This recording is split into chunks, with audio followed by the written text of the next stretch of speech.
Charles I dissolved Parliament and ruled England without it for almost a decade, but an Irish insurrection sparked conflict between Charles I and Parliament, and it also resulted in the English Civil War. Charles' supporters, known as the Cavaliers, were against the Parliament's forces, the Roundheads. The Roundheads were a group of Puritan landowners and the merchants. Puritans were English Reformed Protestants who fought for the church to be purified from the Catholic practices. These Puritans were led by a guy called Oliver Cromwell, and he was from one of the most powerful families in England. So then, the fighting began.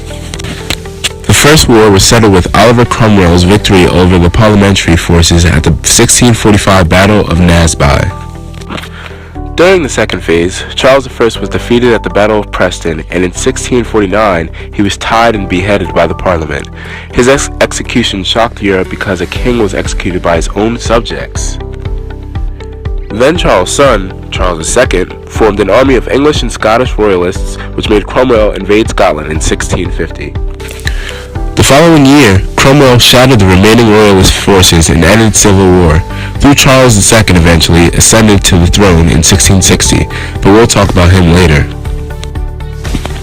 So the result of the Civil War is that Parliament's House of Commons abolished the monarchy, the House of Lords, and the Church of England.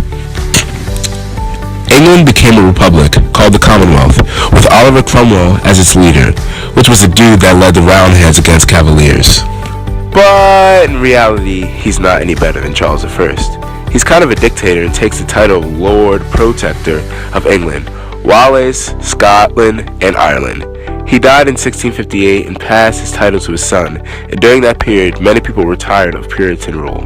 Why? Because Puritans are extremely religious. They have tons of rules, persecute Catholics or anybody who doesn't agree with them. So the Restoration occurred when Parliament invited Charles II, son of Charles I, to become king in 1660. The Stuart monarchy was restored.